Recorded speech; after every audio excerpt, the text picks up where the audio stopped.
Welcome to the What to Read Next podcast. In this podcast, your host, Lori M will interview published authors to chat about their work, journey to getting published, and their book recommendations. If you share a passion for books and always looking for your next read, then join us. Welcome to the What to Read Next podcast. Today's guest is published author Angelina Lopez. In this interview, we chat about her 20-year journey to get her book published, how her family's winery inspired her latest release, Hate Crush, and of course, around the book recommendations. Now let's go to the interview. Hi, Angelina. Welcome to the What to Read Next podcast. Hi, thank you for having me. So happy to have you here. So tell us a little about yourself. Well, I have been writing for 20 years. I have been a romance fan. I say my entire life. Obviously, I was not reading them at 5, but pretty much since 6th or 7th grade, been a romance fan, and kind of was a snobby romance fan where I never talked about them. And then in my mid-20s, I kind of really put together how powerful these books were and how empowering these books were for women and how they were focused on the woman's journey and a woman's messaging, and really shed any kind of shame about these books, about, and fully embrace wanting to write them, wanting to read them, wanting to talk about them, wanting to share them with other people. And so started writing. I joined RWA and I keep changing the date when I tell the story, but 2000-ish. Went to my first chapter meeting for a local group, the Washington Romance Writers of DC, in 2004. And I was raising children at the time. I was working from home as a freelance writer. And so really was writing and being a part of a community and meeting industry professionals. I wasn't spending a ton of time trying to publish, but I was just writing and learning the skills and stuff like that. But got to know a billion people, authors and editors and agents over the 2 decades, and finally signed a deal with my agent in 2018. Sarah Megabo, and then signed my first 3-book deal with Carina Press in the beginning of 2019. And my debut book came out last October, Lush Money. My second book comes out in June. Congratulations. Thank you. Thank you very much. Journey.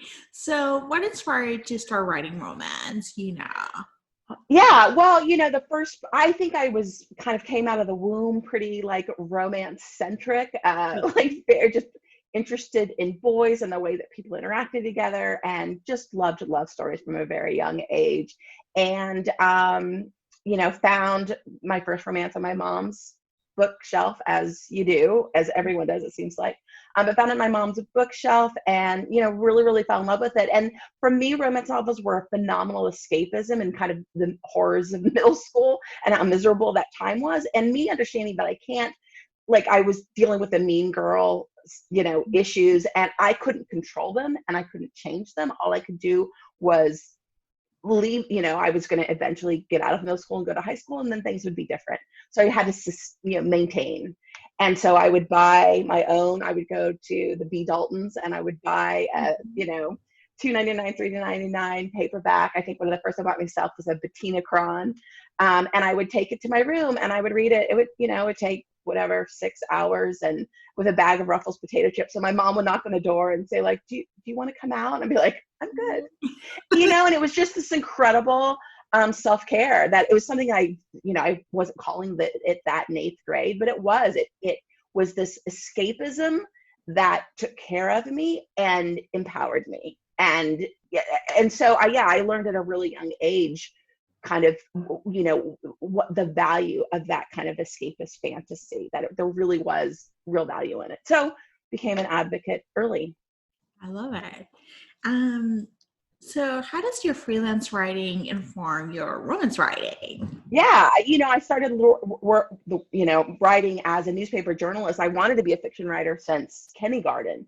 But I was a realist. I'm a Virgo. And so I knew I wasn't going to be able to make a living at it, unlikely.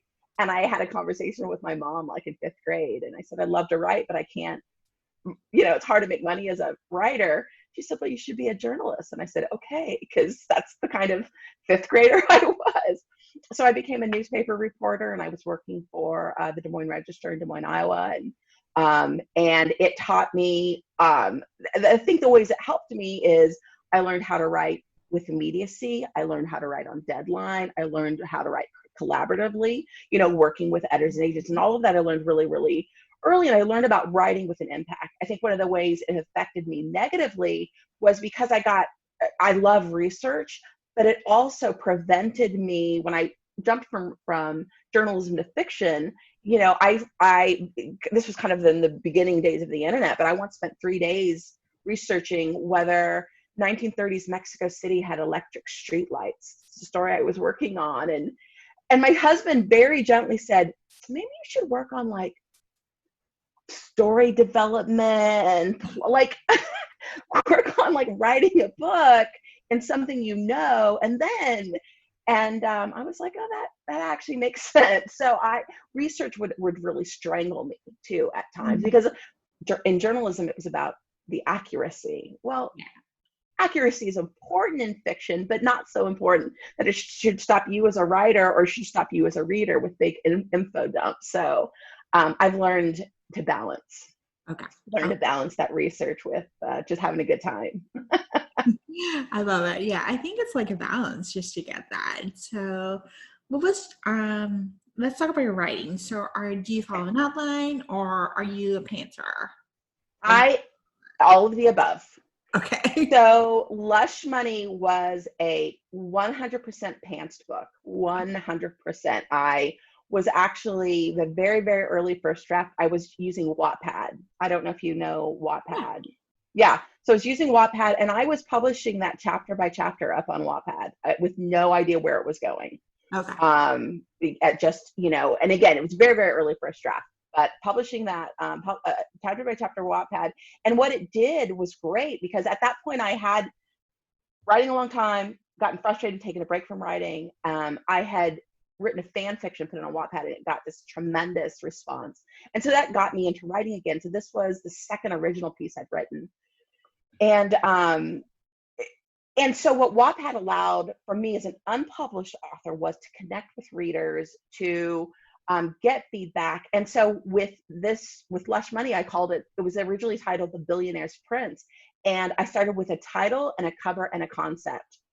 And I didn't know anything about the story, but I put it up and I got this tremendous response just on that bit. Like, I can't wait to read this. And so I started just publishing chapter by chapter. And what was really great about that book then, but frustrating now, was it was an early first draft and it's been edited, but edited more for, I don't know, streamlining content. And like, I think it ended up being like 114,000 words. So also editing just for that. Mm-hmm. But a lot of it came out like great. Like, it came out, that first draft was really the whole essence of the story. That is a really hard thing to reproduce. Pantsing like that is really hard to reproduce. Mm-hmm. And when I was writing the second book, Hate Crush, I thought I could do that way again. And then I got done with it and I was like, whoa, this is a hot mess. And so I had to really go back in and take that book apart with this. So this third book I'm writing now, it's the third book in this series. I think we are titling it Serving Sin, but I'm pretty sure that's what the title is. But this book 3 is that I have an outline. I've got the note cards. I've got note cards that I'm working on it right now. I've got note cards. I've got an entire, I'm showing you videos. I've got note cards. That has been much more of a process where I can see what's coming down the pike and I can plan for it in earlier chapters.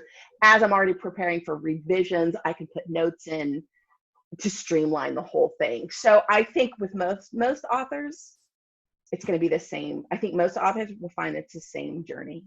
Each book, you learn something, you shed something in terms of your process. And I do think having that fluidity prevents a certain level of block, because if you're stuck on, it worked this way last time, why isn't it working this way this time? That's an easy place to block. That's an easy place. And I think maintaining a certain level of fluidity in what your process is you just today is today, and this is what I need today, and tomorrow's tomorrow, and yeah, and just staying really fluid in your process is important. Yeah, and I At think least it is for me. yeah, and I think each book brings its own set of challenges and its own set of of gifts. You're going to learn something from each experience. Oh, without a doubt. Yeah, exactly. Each book has it. Sometimes it's just the character's journey. Sometimes you're involving, there's some kind of scandal. Sometimes there's a lot of other moving pieces, depending on what your plot is. Your plot, I think, a lot of time is what drives it. The Lush Money was a very internal movement between two characters. The next book, there are a lot of moving pieces.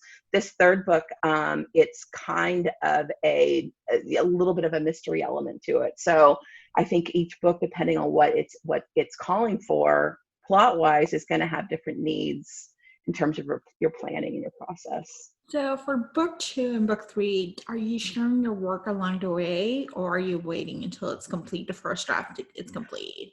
I have never, in 20 years, I've never been a kind of a critique group person, more for lack of just not really having that kind of engagement with my writer friends. Mm-hmm. Obviously with the Wattpad, I was showing it as I went, and I did that with several pieces, and that wasn't an issue. At the same time, though, kind of your feedback is either I like it or I don't like it, where if you have a writer friend, especially if a writer friend you admire, they can really get in your head. I fundamentally believe that for at least the very first draft, that writing process, that creative process is so difficult. And here's the thing, nobody can have your voice. No one can have your thoughts, and no one can have your concept.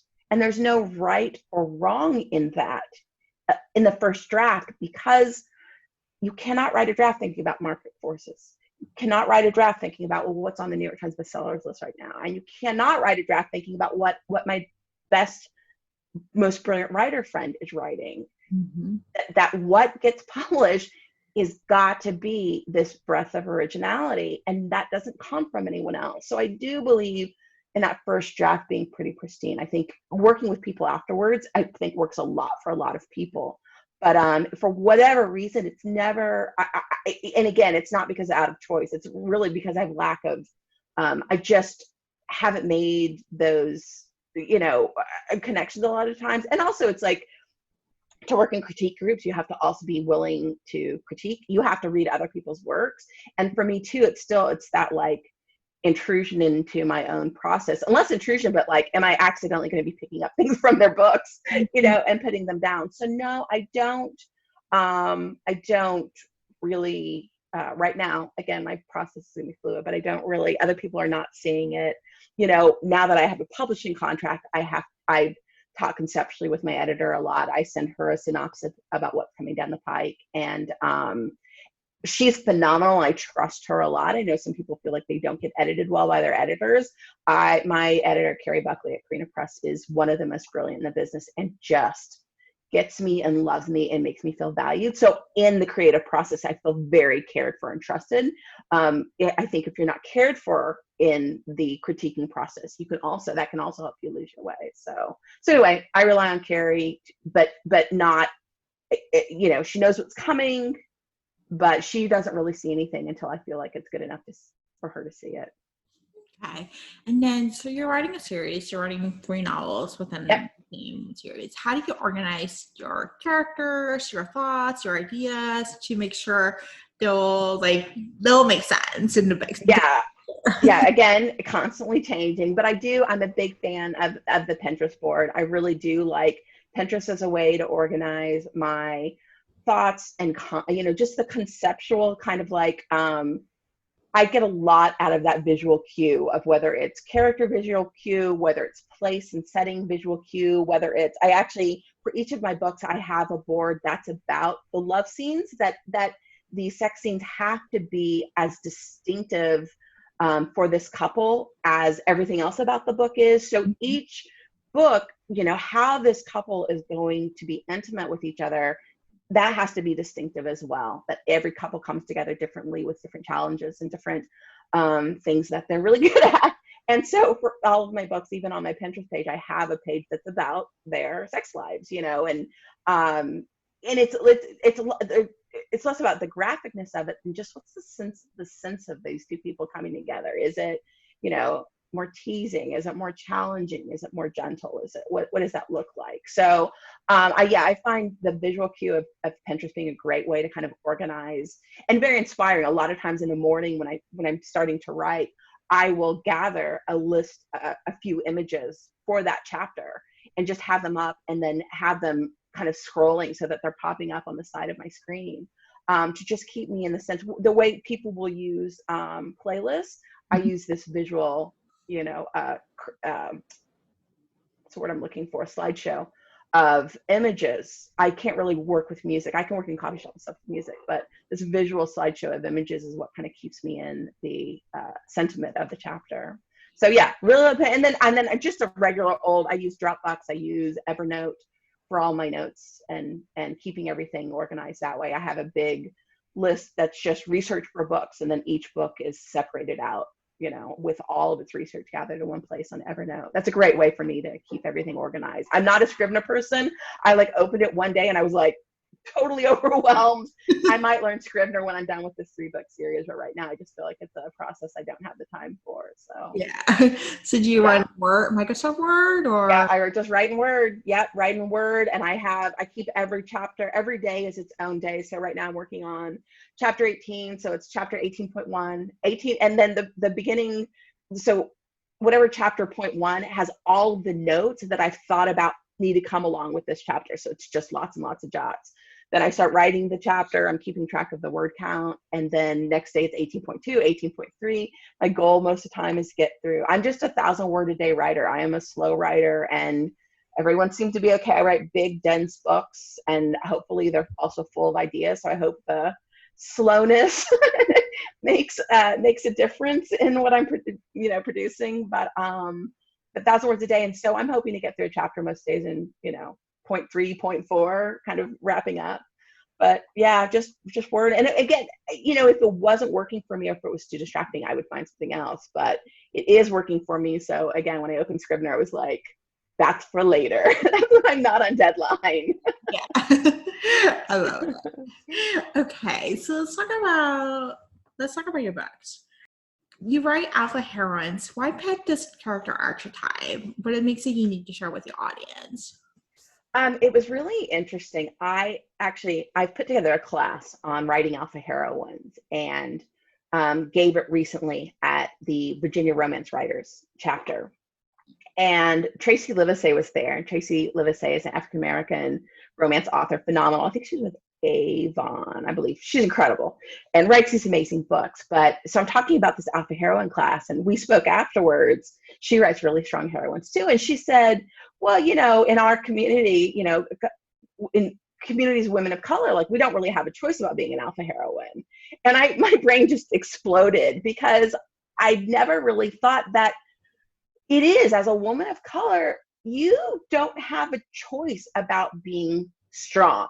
Like, the way you have to make the way in the world to be successful is constantly, every day, asserting yourself, and asserting yourself doesn't, it's not just all bluster and elbows, but you have to stand firmly in who you are and what you want. Because whenever you walk into a room, the fact that you have melanin and the fact that you're a woman are the first two things people see about you.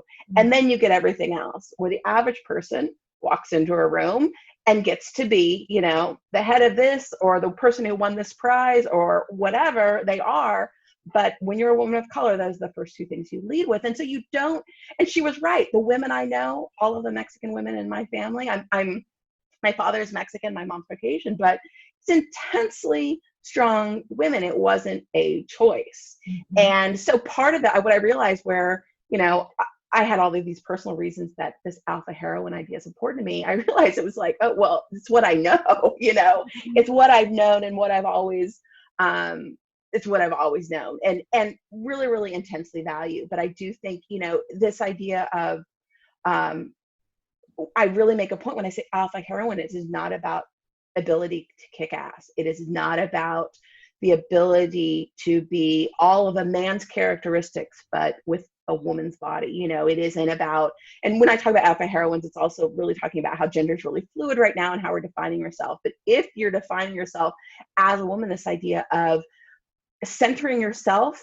in your story, centering yourself in the world, and that other people have to respond to you, and that it's the valuing of a woman as herself and as being important in whatever room she walks into. So rather than, you know, shoving herself into a corner, or rather than saying like making room for everyone else, which you can do, but it's also like, yes, I can make room for everyone else, but I know that their happiness depends on me being centered and strong in the middle of a room, because we take care of everyone else. So that was just a really interesting conversation with Tracy, because where I am making a choice, it's also what I know is these very strong, centered women who value their importance to be able to take care of the 1,000,001 things that are depending on them, family and work and community and everything else. So I didn't have any choice is my short answer to that question. I love it. Yeah, I think I can identify as someone who's like, I think it's just like someone is like taking value and just taking ownership of her life and not wanting to settle for less. And I love the fact that you just don't settle. Like, yeah. And the other thing too, I really love about the alpha heroine trope is how sexy it makes the man. I think some people view, and I actually, it's in my tagline. I say I write sexy stories about strong women and the confident men lucky to love them, because what can happen is when you talk about an alpha heroine, there can be an assumption that the man is either weak or a cinnamon roll, that the man is somehow passive and the woman is strong, that there's somehow this transposing of roles where the woman takes a traditional man's role and the man takes what we traditionally perceive as the woman's role. But again, in communities where the women are always strong anyway, the men are strong as well. But an alpha heroine, the way I want to write them and the way I hope I write them, is that you have a strong woman and an equally strong man. And the reason the man is strong is because he is unintimidated by her power. That his power meets hers. And it doesn't, in the conflicts that my couples have, and they have a billion of them, her strength and her power isn't a blip in his mind. It doesn't matter.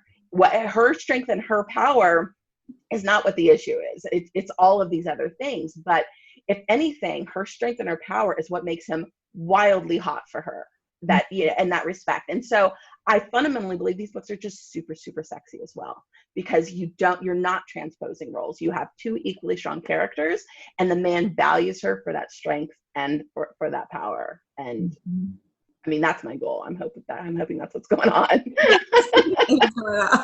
I love it. I love the couples. I love the sense of like, there's a chemistry that's happening. There's a sexual tension, and it just like it explodes, and then it just comes back, and there's like this fluidity with the tension that just there's a sense of like, we're here together, but we don't want to be together, but we're here together, and there's explosions that happen throughout the book that makes it an enjoyable experience. Yeah, and I don't think a strong woman wants a man who bends, or who breaks. She doesn't want a man on his knees. She wants a man who meets her. She wouldn't be attracted to a man who, is groveling, except when he should be.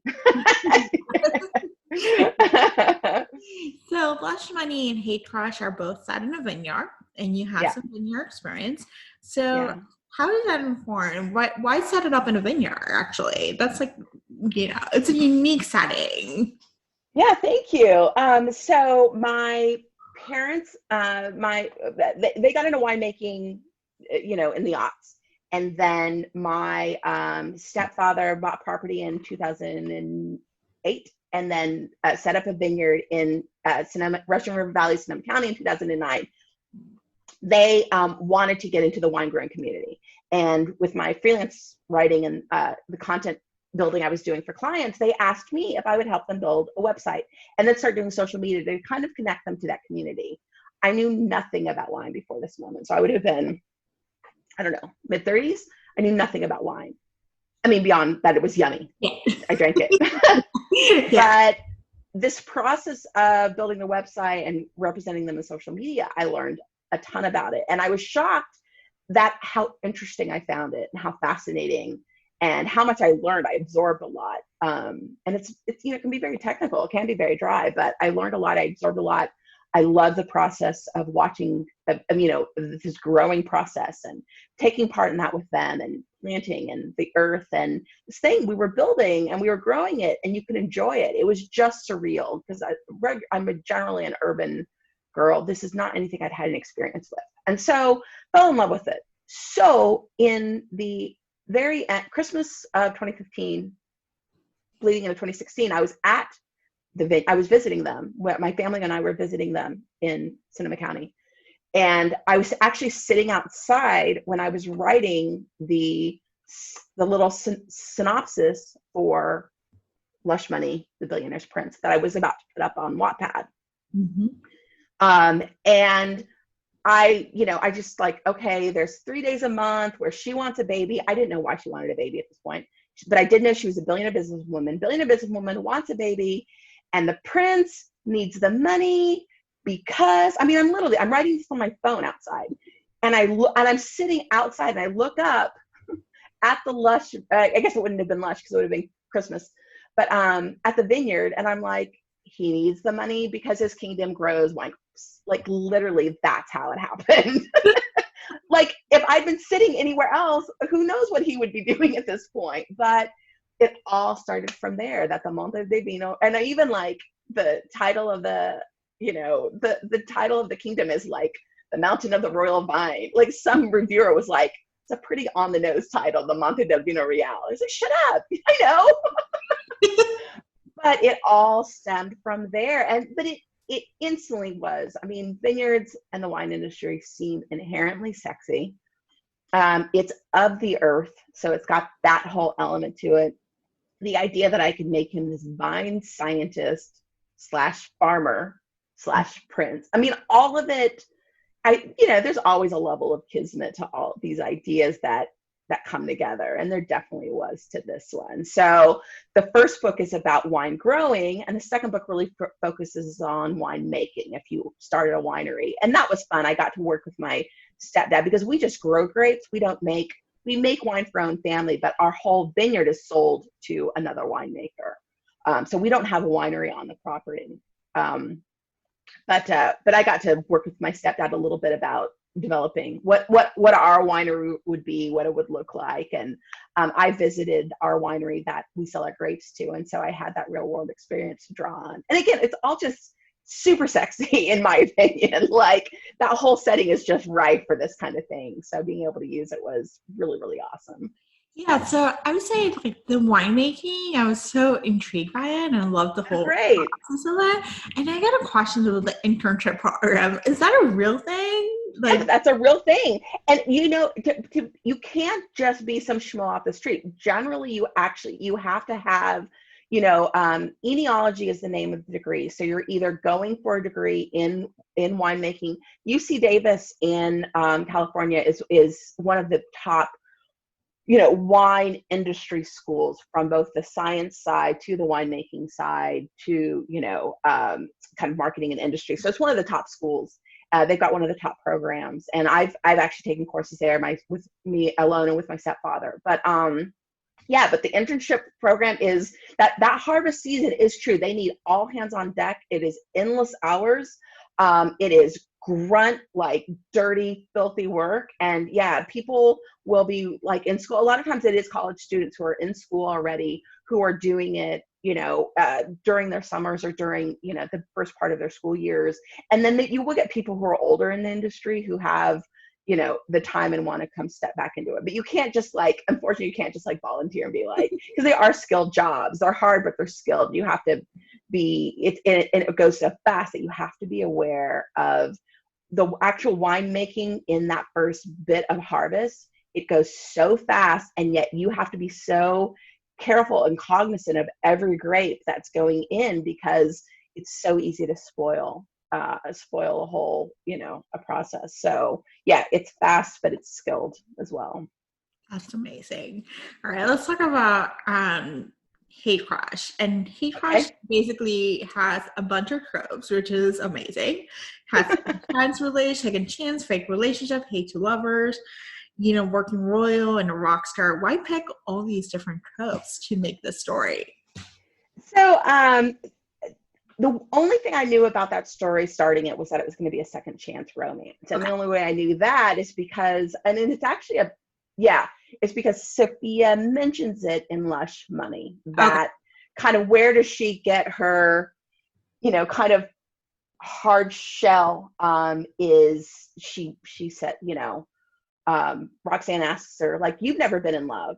And she immediately starts to cry. So how does this kind of, fiery, hard-shelled woman immediately start to cry when somebody asks her about being in love? And Sophia is, of course, horrified that she starts to cry. So that's all I knew. I knew there was a story. She had history, and that history needs to get resolved. So it started with second chance romance. When I'm writing, when I started reading romance, for the first, I don't know how many, tropes wasn't a word. We didn't have tropes. We understood it was, amnesia, it was secret baby, it was, second chance, but we didn't use those words. It was just these formats that you saw over and over again in books, and you loved them. So I learned the formats and not inherently the tropes. But what those do were they create this framework to really turn a story up to 11. You think about romance. Romance is genre fiction. We read genre fiction. We read mystery. We read sci-fi. We read romance because we want that element, the adventure, the thrill and intrigue, or the love story. We want that turned up really high.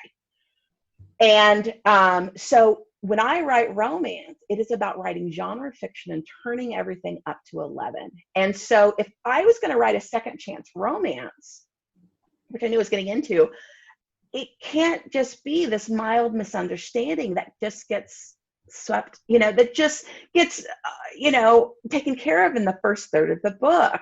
Oh, well, they finally had this conversation and it's all fine. It really needed to matter. It needed to matter. Why would this woman, why would it shape her life afterwards? Why would it make a difference now? And how bad would it have to be for her to engage with this person again?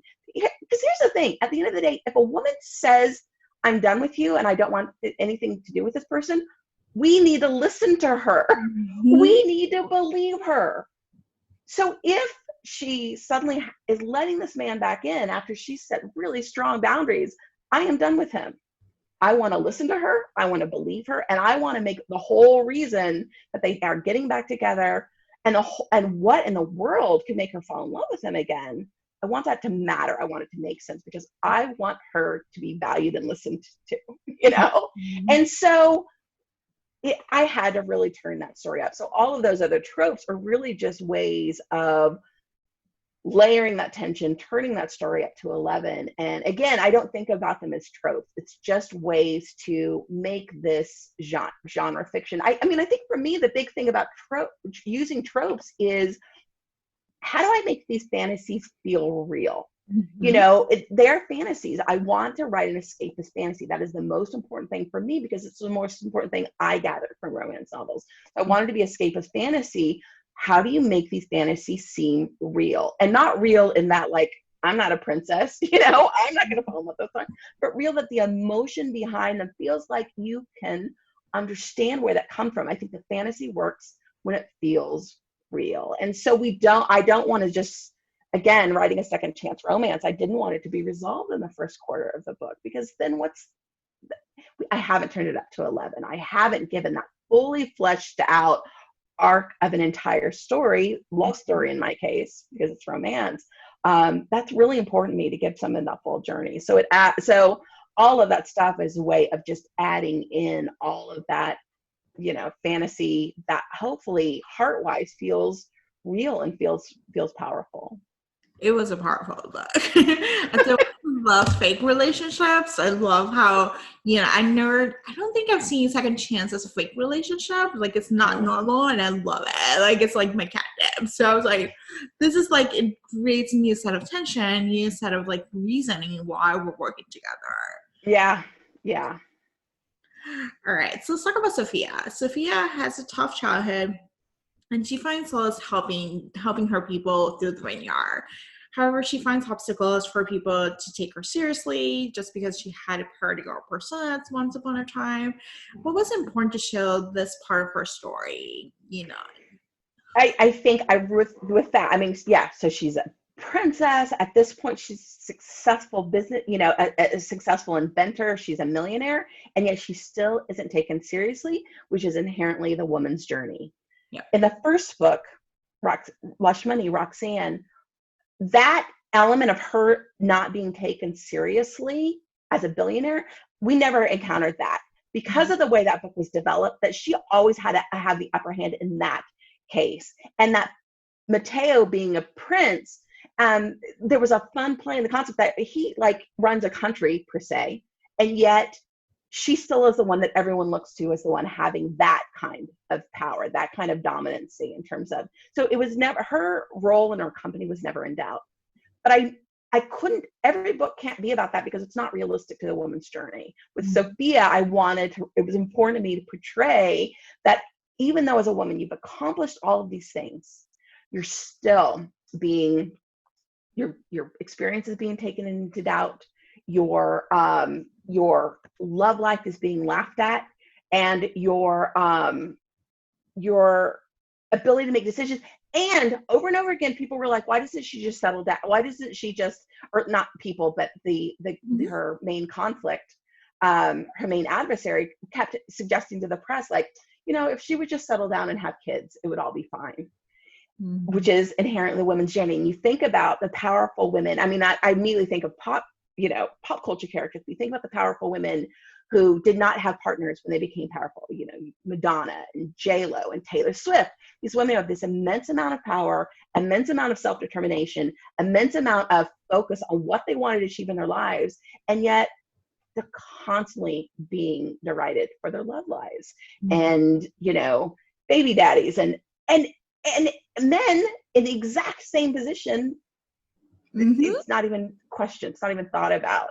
But it's like, yes, this very powerful woman, but she's dated 20 guys, but she's got 2 different dads, but so anyway, it was incredibly important that Sophia portrayed that realistic journey of a powerful woman, that realistically she never gets to leave the fact that she is still a woman, and people will never let her forget that. So I wanted to share that. I love that. So let's talk about Aish, or how do you say his name? Aish, yeah. So he goes through some major baggage. His apartment partner goes missing or has a suicide. There's rumors rolling around that that he plagiarized the songs, and there's the whole song about Sophia. Like, he's just like going through all this like major baggage, and then he realized he wants to get Sophia back. Like, why was it important to have a groveling hero in this story? Part of it is just, I think the powerful, hot rock star groveling, I think, is a great, hot visual image for most women. They're like, like, please make, having Keanu Reeves or Adam Levine like groveling in front of you. You're like, yes, okay, I allow that. So first of all, that's just really fun. But again, I want to match strong women with strong men. And I also want to validate both journeys. And so for him, the groveling was important to give her back, but he needed growth for himself. Mateo, in Lush Money, Mateo thinks a lot of negative things about himself, and that's part of his journey. But in this, here's a guy, Aish, thinks nothing bad about himself. He thinks he's really perfect. And yet he did, he has ignored things in his life, and he did really break this woman's heart in a really, really harsh way. He needs to take responsibility for that, and he needs to learn about what did that do to him. It's about her, but it's also about him. When we kind of when we make up our own fairy tales about who we are and how great we are, what does that do to us when we're not fully aware of who we are as people? I really needed him to go through that journey of understanding for himself how he's failed by himself by not being fully aware in his own life and by just assuming his perfection in everything. And so it was important for him to grovel. And this was a second chance romance. So I needed him to be wrong because, again, I needed her to be listened to. And at the same time, he needed his own journey of that, you know, he wasn't perfect. He still has things to learn. If you have a character going into a story without a lot of that growth, they're just like, I just got you back. If it's all outward motivation and not inward motivation, it just doesn't do as much for me. So for me, for him fully understanding how he needs to change and embracing that it's just really, again, it makes a story a lot more enjoyable. It gives you a lot more arc to work with. So yeah. Yeah, I think it gave a reason why, like, things are, you know, he had to earn his way back and he had to grow. He had Yep. to face some demons, and just seeing that growth, it made the hero stronger. Oh, Like, great. I'm so glad. like you just I don't think it didn't tarnish the image. It was like, oh, it makes sense. Like, he just needs to grow. He And needs this to is his grow. time to shine for growth. And I think, you know, I do think people,